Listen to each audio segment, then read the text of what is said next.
So number one is, can you share your personal journey and what inspired you to specialize in ADHD?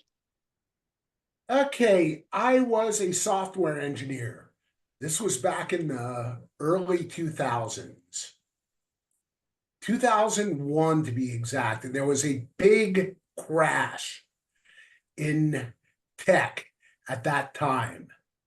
And I mean, I was in a group of 10 people, technical people, and 7 out of the 10 had been laid off.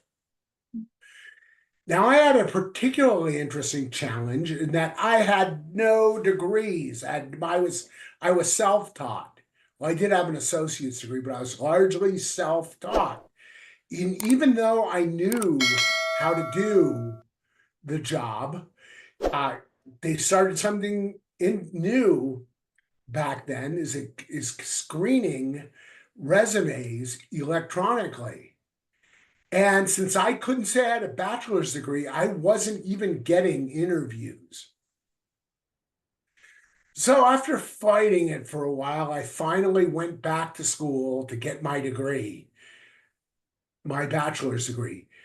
But I wasn't going to get it in something that I was already trained in. So I got into business management and I was working on it. And meanwhile, I had been diagnosed with ADHD. I mean, I always had trouble focusing, never identified it. And that changed my life. I knew why. I could never stick to stuff for very long. I had trouble completing things. I just was moving around and could not concentrate. So I started treatment on it and things were going great.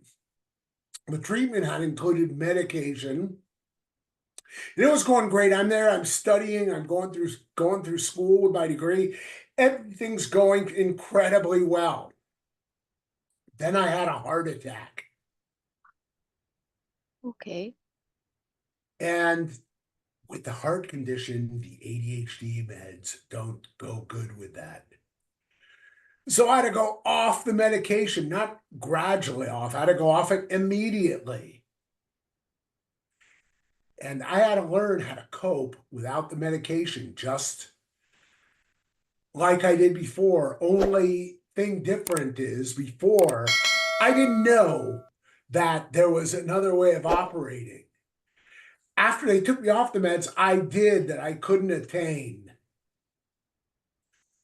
So to get through school and to get through life, I started looking for techniques that I could use so I could focus and concentrate. And then I not only got through the bachelor's degree, I also decided I wanted to get a master's and a PhD, and I got my PhD in organizational psychology. And this was right before the pandemic began. So my dissertation happened to be on working from home too.